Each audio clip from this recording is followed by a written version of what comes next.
कुछ बात अब हम करेंगे चांद्रयान 3 की और पाकिस्तान का जो स्पेस मिशन था जो कि उस पर उस वक्त काम हो रहा था। ये बड़ी डिटेल की हमारी एक डिस्कशन है जो आज न्यूज़ को अपने प्रोग्राम में जगह ना दे, मेरा ख्याल है। अरे सब जहाँ दुनिया सारी बात कर रही है तो फिर अब बात कर ही लेते हैं हम भी। मान ले भाई, मान ले जी, इंडिया जो है वो चांद पर पहुंच गया। हाँ, इंडिया चांद पर पहुंच गया और पाकिस्तान कैसे चांद पर पहुंचेगा और क्यों जरूरी है चांद पर पहुंचना मुल्कों के स्पेस प्रोग्राम्स का, इस पे हम खास तौर पर बात करेंगे। लेकिन जो खास तौर पर जुनूबी कुतुब जो है, हाँ, उससे पहले आपको ये भी बताएंगे हम कि जो जुनूबी कुतुब या कुतुब जुनूबी चांद का जो हिस्सा है उसमें साइंसदानों की तवज्जो क्यों है इतना क्या मरकज वो बना और अभी तक कोई गया नहीं है वहां पर। और भारत अपना पहला मुल्क बना है जिसने कुतुब जुनूबी पर अपना ये जो चंद्रयान 3 है ये उतारा है। इससे पहले वो लूना 25 लूनर जो है वो बेचारा तबाह हो गया रशिया का। लेकिन चांद पर पहुंचने वाले 4 ममालिक चीन, रूस, अमेरिका, इनके बाद चौथा मुल्क बना है भारत और पहला मुल्क बना है जिसने कुतुब जुनूबी में अपना ये जो मिशन है ये उतारा है। बिल्कुल। और इससे पहले इंडिया ही का एक जो चांद्रयान 2 था वो नाकाम भी हुआ था। और उस पर हमने देखा कि सारी दुनिया में वो विजुअल्स भी हमें याद है कि भाई साइंसदान रो रहे हैं और मोदी के गले लग लग के धाड़े मार के रो रहे हैं, तो वो भी एक सिलसिला था जो हमने देखा। और उसके बाद उस साइंसदान का इंटरव्यू मैंने देखा और उससे शशि थरूर इंटरव्यू कर रहे थे। बिल्कुल। शशि थरूर ने पूछा भाई कि क्यों हम ये कर रहे हैं, तो उसने कहा कि इसके बहुत सारे फायदे, ज़ाहिर साइंटिफिक उसने फायदे कमाए, तो इज इट वर्थ इट, तो उसने बताया बिल्कुल। तो उसने कहा कि अब हम लेकिन नाकाम हो गए, तो उसने कहा कोई बात नहीं, हम दोबारा कोशिश करेंगे और फिर भी नाकाम हो सकते हैं। इस कोशिश में हम कई मरतबा नाकाम हो सकते हैं, लेकिन हमारा विजन क्या है कि हमें उस जगह पर पहुंचना है। तो ये उसकी बात थी जो मुझे याद है। बिल्कुल। अच्छा, अब इस हिस्से की तरफ इतनी तवज्जो क्यों है, इस हिस्से की तरफ कुतुब जुनूबी की तरफ इतनी तवज्जो क्यों है साइंसदानों की, क्यों ये मरकज बना हुआ है तवज्जो का? तो इसकी एक बड़ी वजह यहाँ बर्फ की मौजूदगी का इम्कान है। 2009 में नासा के एक मिशन को चांद के जुनूबी हिस्से में पानी की मौजूदगी के कुछ शवाहिद मिले थे, कुछ इशारे मिले थे। और ये भी इंडिया की मरूने मिन्नत था, क्योंकि 2008 में इंडिया वालों ने जो भेजा था ना पहला, उसकी कुछ डिस्कवरीज के कनेक्शन इससे मिलते हैं, फिर नासा वाला ने बात की थी। बिल्कुल। अच्छा, उसी बरस यहाँ सतह के नीचे बर्फ की मौजूदगी का भी इंकिशाफ हुआ था और सवाल ये पैदा हुआ था कि साइंसदानों को चांद पर पानी की मौजूदगी में इतनी दिलचस्पी क्यों है। बंदा वहां पहुंचता है, प्यास लगे पानी पी ले, ये क्या अजीब सवाल है। बंदे असल में नहीं, इसका हर चीज का जवाब है। वैसे इन्होंने जो ये काम किया है इसके पीछे बड़ी लॉजिक है। इतना तवील सफर करके गए हैं वो ऊपर चांद पे पानी पीने, चांद पे गए, बंदा प्यास लगे असल में हाँ, तो इसकी पानी में दिलचस्पी क्यों है, ये सवाल था ना। तो इसका जवाब ये है कि असल में साइंसदान चांद पर तवील अरसे के लिए खलाबाजों को रखना चाहते हैं, यानी कि वहां पर मिशन हो, वहां पर काम हो, वहां पर ही ये रहें। अगर यहाँ पानी मिल गया तो इसकी वजह से पानी का, पीने का जो पानी है उन्हें मैसर हो जाएगा। और हाउसिंग सोसाइटी अगर डेवलप करनी है चांद पे तो उसके लिए तो उसमें हम आगे होंगे, उसमें हम आगे अच्छा, इसके अलावा इस पानी के जरिए वो साइंसी आलात को ठंडा भी रख सकेंगे, जो कि जाहिर है वहां पर एयर प्रेशर होगा, गर्मी होगी, जो भी है मैकेनिज्म्स उनके जो है वो कंट्रोल में रखने के लिए पानी की जरूरत होगी। उसके लिए जमीन से भी मतलब भारी मिकदार में पानी नहीं ले जाना पड़ेगा, अदरवाइज तो इन्हें फिर जमीन से भारी मिकदार में पानी ले जाना पड़ेगा, वो एक एडेड वेट है उनके साथ। अच्छा, इसी तरह पानी के अनासर को अलग करके उसमें से ईंधन के लिए हाइड्रोजन और सांस लेने के लिए ऑक्सीजन निकाली जा सकेगी अगर वहां पर पानी मिल गया तो। जी, पानी का फॉर्मूला क्या है? H2O। हाँ, ये यानी पानी के मॉलिक्यूल, इतनी साइंस तो मैंने भी पढ़ी है। H2O और CO2, 2 H निकलेंगे और एक O निकलेगा। हाँ, और CO2 भी है। बिल्कुल। अच्छा, ये चंद CO2 तो वो कार्बन डाइऑक्साइड है। बिल्कुल, ये दो तो याद ही है ना। बिल्कुल। अच्छा, फिर अब ये चंद फवायद हैं जो चांद पर पानी की मौजूदगी को अहम बनाते हैं। लेकिन मसला क्या है, ये जो हिस्सा है ना चांद का, इस पर लैंडिंग बड़ा दुश्वार काम साबित हुआ। आप गए हैं? नहीं, मैं तो नहीं गया हूँ, लेकिन वो फटा ना, रूस का क्या नाम था उसका, मिशन, ये चंद रोज कबल उसकी कोशिश थी और इसी कोशिश में वो गिर के तबाह हुआ था। क्योंकि चांद का जो जुनूबी हिस्सा है, एक तो उसकी जो सरफेस है उस पर बहुत ज़्यादा गड्ढे हैं, जो शहाब साकिब वहाँ पर गिरते रहते हैं, तो उसकी वजह से वहाँ पर बहुत सारे गड्ढे हैं। और फिर चांद पर पहुँचने की जो दौड़ है उसमें यह ख़तरा भी था कि आलमी कुव्वतें इस पर काबिज होने की कोशिश करेंगी। भाई चांद पे कब्जा है, अब आप क्या कर लेंगे? नहीं तो चांद पे कब्जा कर लें, अब हमें हमारा क्या ताल्लुक, हम दुनिया में रहते हैं, चांद पे रहते हैं। नहीं तो ये चांद पे कब्जा करके देखो, हमारी दुनिया में चांद फिर भी निकलेगा तो सही ना, उसको तो नहीं रोक सकते। हो सकता है वो कुछ कर ले गड़बड़ उसकी, भाई जिसका कब्जा सच्चा, ठीक है, दावा झूठा, ये सुना है आपने? हाँ। अच्छा, अब 1967 में अक़वाम मुत्तहिदा ने एक आउटर स्पेस ट्रीटी किया था और उसके ज़रिए ये मामला उन्होंने तय किया था। और इस मुआहदे के मुताबिक कोई भी मुल्क चांद की मिल्कियत का दावा नहीं कर सकता, लेकिन इसमें मायदे में जो कमर्शियल फ्लाइट्स हैं उनका कोई जिक्र नहीं है, वो वहाँ पर जा सकती हैं, आ सकती है, कोई भी ले जा सकता है, तो अपॉर्चुनिटी भी मौजूद है, बिजनेस अपॉर्चुनिटी। इसके अलावा अमेरिका ने चांद के रिसोर्सेज के मुतालिक भी चंद उसूल तय किए जिस पर 27 ममालिक ने दस्तखत कर दिए, लेकिन रूस और चीन ने नहीं किए। ये हमेशा ये तो होना ही था कि भाई रूस और चीन क्यों करेंगे, और ज़ाहिर है उसकी वजह से खदशा ये है कि मुस्तकबिल में चांद के जो वसाइल हैं जब वो एक्सप्लोर हो जाएंगे और जब उनको इस्तेमाल किया जा सकेगा तो उसके इस्तेमाल पर मुख्तलिफ अक़वाम में होंगे झगड़े। और इन तमाम खदशात के बावजूद फिर देखें अब इंडिया सामने आया और उसने काम किया और वो जुनूबी हिस्से पर उसने भेजा, और अब देखते हैं कि ये एक बेसिकली वो एक स्टेप है, और इसके बाद अब उस जगह पर जाना बाकी लोगों के लिए आसान होगा, क्योंकि ये बड़े बड़े जो मुल्क होते हैं ना, ये जब इतने बड़े बड़े मिशंस कर रहे होते हैं तो कोलैबोरेटिव बहुत सारी चीजें होती हैं, बिल्कुल नॉलेज शेयरिंग बहुत सारी होती है, जर्मनी का स्टेटस हो जाता है। बिल्कुल, और जर्मनी का भी बड़ा प्रोग्राम है स्पेस के हवाले से, और ऐसा नहीं है कि सिर्फ ये 4 ममालिक गए हैं तो प्रोग्राम्स ही इनके हैं, प्रोग्राम्स और भी बड़े ममालिक हैं, लेकिन ये है कि कामयाबियां भी है, प्रोग्राम हमारा भी है, लेकिन हम जाएंगे, बस ये प्रोग्राम है हमारा। हाँ, ये है, लेकिन कामयाबियां जो हैं वो इन ममालिक हुई हैं क्योंकि इन्होंने सीरियसली उस चीज़ को परसू किया है। अब मुस्तकबिल में मजीद ममालिक भी इस सफ़र में अपना अपना हिस्सा डालने की तैयारियां शुरू कर देंगे, और जाहिर है पाकिस्तान को इससे बहुत सीखने की ज़रूरत है। जहां पर किसी का क्रेडिट बनता है आप उनको बिल्कुल क्रेडिट दें और ड्यू दें, और इससे आप छोटे नहीं हो जाएंगे। इससे ये दुनिया को नज़र आएगा कि भाई you are serious in thinking for the future, और आप भी उस तरफ जाने की सलाहियत भी रखते हैं, और उसमें किसी किस्म का कोई शक नहीं है। हमारे यहाँ भी ऐसे ऐसे साइंसदान पैदा हुए, हमने डॉक्टर एक्यू खान को भी देखा, हमने डॉक्टर अब्दुल सलाम को भी देखा। डॉक्टर अब्दुल सलाम तो सुपार्को के पहले हेड थे, बिल्कुल सुपार्को के पहले हेड थे, और बाद में फिर हमने वो भी माजी का हिस्सा है कि उनको ज़रा साइड लाइन किया गया, और फिर साइड लाइन करने के बाद बाकी जो लोग आ गए उन्होंने क्या कैपेबिलिटी है, क्या करते है, ये सारी चीज़ें हमें प्लान करना। हम जरा डिटेल में काम करते हैं, डिस्कस करते हैं इस चीज़ को, और हमारे पास मुख्तलिफ जो अहम मेहमान हैं वो भी इस मामले में बात करने के लिए मौजूद हैं। लेकिन ज़रा पब्लिक कॉल्स भी ले लेते हैं। कॉल्स जो हैं वो फ़ोन लाइन्स प्लीज़ ऑन कर दीजिए, लोगों के जो ख्यालात हैं प्यार मोहब्बत से, अच्छे तरीके से, अच्छे अल्फाज में, ताकि जो फैमिली सुन रही है वो सुन सके, उनको टीवी म्यूट ना करना पड़े, और हमें उठाकर हमारे मालिकान बाहर ना रखाएं। लेकिन ये सारी चीज़ें आप जहन में रखिए। बातचीत करते हैं, और हमारे साथ हमारे मेहमान हैं जी डॉक्टर मोहम्मद जावेद इकबाल साहब, जो कि डायरेक्टर हैं institute of space science and technology, university of Karachi के। अस्सलाम वालेकुम सर। जी वालेकुम अस्सलाम। आप लोगों का बहुत शुक्रिया कि आपने मुझे मौका दिया अपने ख्यालात का। बहुत शुक्रिया सर, आपने वक्त निकाला। सर ये बुनियादी तौर पर तो भारत की वजह से हुआ है कि वो पहुंच गया वहाँ पर। तो मुझे ये बताइए कि अब हमारा जो दो एस्पेक्ट्स पर मैं बात करना चाहूँगा आपसे। एक तो ये कि आप जिस तरीके से कराची यूनिवर्सिटी में ये पूरा एक institute of space science and technology है, ये इदारा क्या काम करता है, और हमारे साइंसदानों की या हमारे जो फ्यूचर स्पेस साइंटिस्ट हैं उनकी डेवलपमेंट्स के लिए हमारा तालीमी निज़ाम और आपका इदारा और यूनिवर्सिटीज़ हमारी क्या कर रही हैं, किस लेवल पर हैं हम? जी हमारा इदारा तो हम जो है अंडर ग्रेड और ग्रेजुएशन लेवल की जो तालीम देते हैं, तो इसमें हम स्पेस टेक्नोलॉजी पे भी फोकस कर रहे हैं। हम एरोस्पेस साइंस यानी कि रिमोट कंट्रोल फ़्लाइट की डिज़ाइनिंग वगैरह पे भी काम करवाते हैं। अब NLD यूनिवर्सिटी जो है हर साल कंपटीशन ऑर्गेनाइज़ करता है जिसमें NLD यूनिवर्सिटी के स्टूडेंट और इसी तरह से रिसालपुर एयरफोर्स के स्टूडेंट जो पार्टिसिपेट करते हैं। इस साल हमारे स्टूडेंट ने RC फ़्लाइट के डिज़ाइनिंग में, फ्लाइंग में पहली पोजीशन हासिल की। तो हमारे पास जो भी फैसिलिटीज़ है उसके लिहाज से हम अपने स्टूडेंट को स्पेस टेक्नोलॉजी की जो है ट्रेनिंग दे रहे हैं। असल में जी समझने की ज़रूरत है कि सैटेलाइट टेक्नोलॉजी इंडिया ने जो कल कारनामा अंजाम दिया है तो वो उनके अपने साइंटिस्ट ने उनका कंट्रीब्यूशन है, और ये बहुत बड़ा यानी कि माइलस्टोन उन्होंने अचीव किया है। तो अब हम जब अपने स्पेस प्रोग्राम को देखते हैं तो असल में हमारा जो स्पेस प्रोग्राम है, तो आपको पता है पाकिस्तान स्पेस एजेंसी ने चाइना की एक कंपनी है ग्रेट वॉल के नाम से, उस कंपनी का नाम है, जो कि सैटेलाइट मैन्युफैक्चरर है, तो उनसे MOU साइन किया है।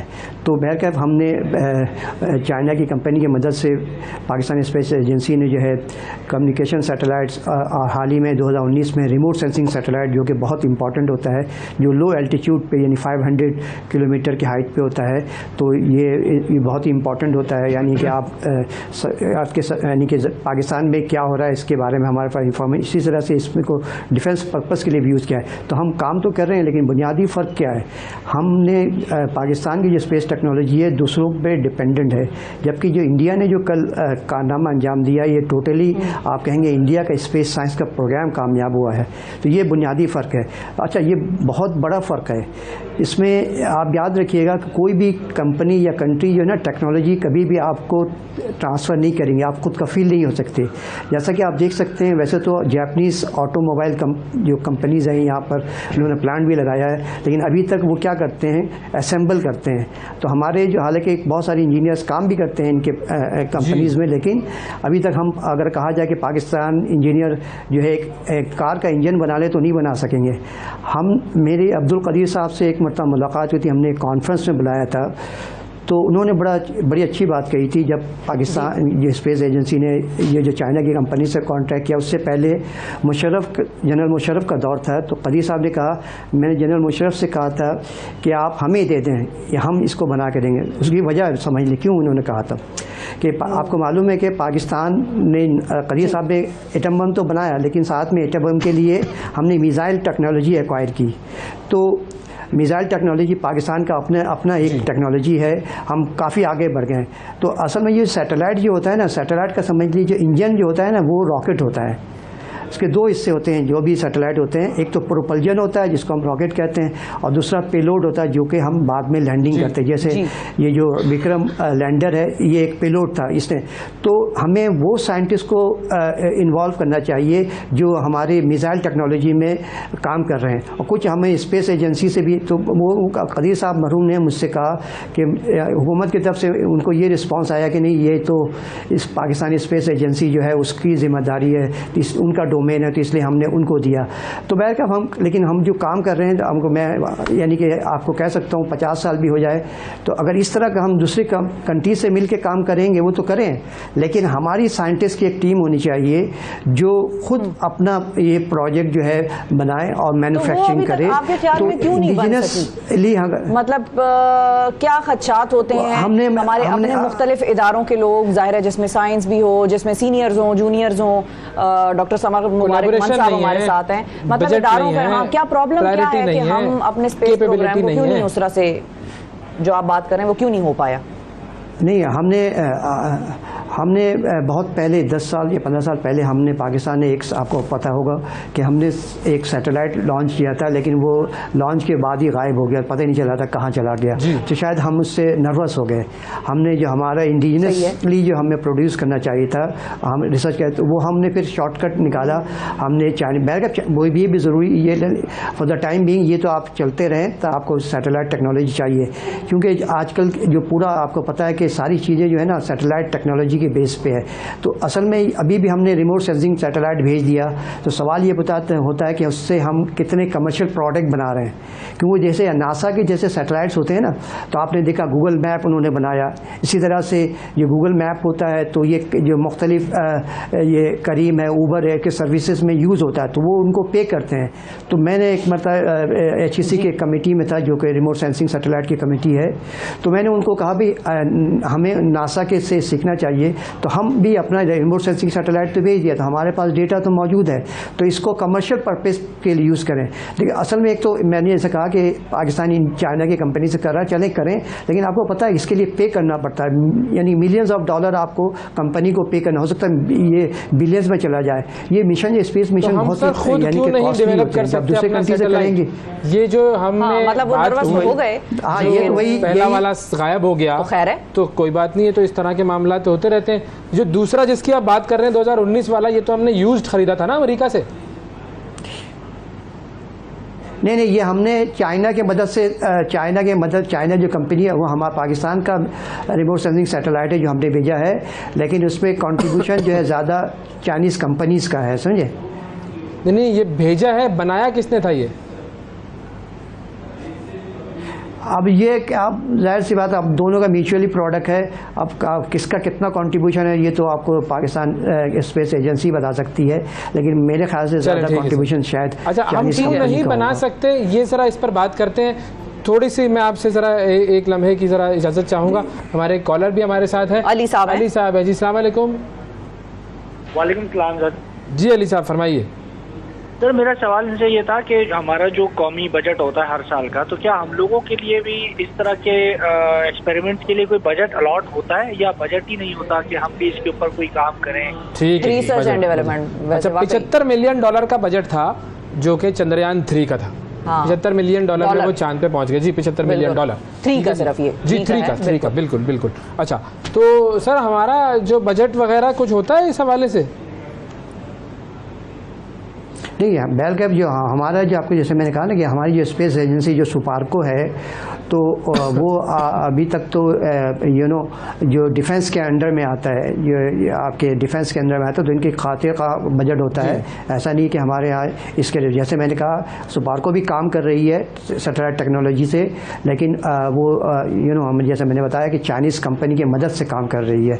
तो हमने अल्हम्दुलिल्लाह कई सैटेलाइट्स लॉन्च कामयाबी से लॉन्च किया। हमारे जो कम्युनिकेशन सैटेलाइट्स भी अभी ऑर्बिट में हैं, जो कम्युनिकेशन के पर्पज़ के लिए इस्तेमाल हो रहे। इसी तरह से मैंने कहा रिमोट सेंसिंग सैटेलाइट जो है वो भी हमने 2019 में लॉन्च किया है। लेकिन मैंने कहा कि इसमें मदद जो है चाइना की हासिल है। ज़रूरत इस बात की है कि पाकिस्तानी साइंटिस्ट की एक टीम हो, जैसे हमने एटम बम जो है पाकिस्तानी अब्दुल कदीर साहब और उनके जो टीम थी उन्होंने बनाया। तो वैसे हम अभी यानी कि हम जो खुद कफालत में नहीं है स्पेस टेक्नोलॉजी पे, हम डिपेंडेंट हैं। तो हमें ज़रूरत है कि इंडिपेंडेंट बनने के लिए हमें खुद अपनी ये तो सर अगर हम इस तरह काम करते रहे जिस तरह हम अभी काम कर रहे हैं, जिस रफ्तार से काम कर रहे हैं, तो आइंदा आने वाले 50 सालों में हम कुछ सोच सकते हैं चांद की तरफ जाने का? इसमें वही है कि हम ऐसा नहीं है कि वही कि आप चाइनीज़ कंपनी से एग्रीमेंट कर लें तो कम से कम नॉर्थ पोल में तो आप जा ही सकते हैं। साउथ पोल जो है ना बहुत ही कॉम्प्लिकेटेड रीजन। मैं बता दूं क्यों मुश्किल हुआ। लोगों ने अभी तो अमेरिका और चाइना अभी प्लानिंग कर रहा है। जी। आपको मालूम है अभी तकरीबन पिछले हफ्ते ही रूस ने कोशिश की थी, नाकाम हो गया था। उसकी वजह यह है कि जो साउथ पोल है ना, साउथ पोल जो है वो बहुत ही रफ सरफेस है। वहाँ पर यानी कि वाटर आइस है, इसी तरह से फ्रोजन आइस है, और सरफेस ट्रेन जो है ना वो भी बहुत ही कॉम्प्लिकेटेड है। तो ये तस्वर किया जाता है कि बहुत ही मुश्किल मिशन होता है। तो देखें इंडिया ने एक मुश्किल मिशन को कामयाबी से अंजाम दिया। तो बहुत ही यानी कि आप कह सकते हैं कि इन्होंने एक हिस्ट्री कायम किया है, एक माइलस्टोन अचीव किया है ल्यूनर एक्सप्लोरेशन की फील्ड में। बिल्कुल ठीक है। जावेद साहब हमारे साथ एक और कॉलर है जी इस्लामाबाद से, आमिर साहब। अस्सलाम वालेकुम सर। जी वालेकुम सलाम। आमिर साहब आपने जी जी अस्सलाम वालेकुम, बहुत शुक्रिया। जी सर फरमाइए। आपका सर प्रोग्राम देखता हूँ, बड़ा अच्छा जा रहा है माशाल्लाह। और इंडिया पहुंच गया, उन्होंने हमसे ज़्यादा तरक्की कर ली है, नो डाउट वो चांद पे पहुंच गया। लेकिन एक चीज़ में वो हमसे ज़्यादा तरक्की कभी नहीं कर सकता। अच्छा। वो है महंगाई। जिस कदर महंगाई हमारी हुकूमत करती है ना, वो इस लेवल तक जा ही नहीं सकता। सर देखें, आज हम चांद की बात कर रहे हैं, सॉरी टू से, ये महंगाई महंगूई कल करेंगे इंशाल्लाह। हाँ। ये चलती रहेगी। ये आपने कहा ना हमसे ज्यादा इसमें तरक्की नहीं कर सकता, तो इसमें हमें वो बीट नहीं कर सकता, तो इसलिए ये हम करेंगे कल बात। चंद्रयान के हवाले से सर बताएं, क्या आपको लगता है कि आने वाले वक्तों में अमेरिका जो है, जिसको कि चीन का डर था कि वो चीन ना दुनिया पे काबिज हो जाए, तो उसको अब इंडिया से भी डरना चाहिए कि वो इंडिया ही ना दुनिया पे काबिज हो जाए, जिस तेजी से वो चल रहा है? आमिर साहब को मेरी बात पसंद नहीं आई है।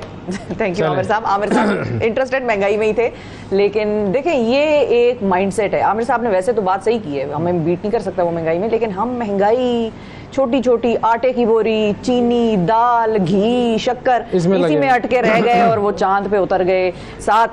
47 में दोनों ममालिक जो थे आज़ाद हुए थे, दोनों के एटमी प्रोग्राम है, दोनों के बेहतरीन साइंसदान हैं। और यहाँ पे मैं आपको बताती चलूँ कि वो हमारे साथ सर भी मौजूद हैं। 7.3951 बिलियन जो है सुपार्को का बजट था, रुपीज़ 7.39 बिलियन 2022-23 का PSDP का फंड जो सुपार्को को गवर्नमेंट ने एक तरह से मार्क करके दिया है। अब सुपार्को पे है कि भाई वो इस अरबों रुपए के बजट का करते क्या है।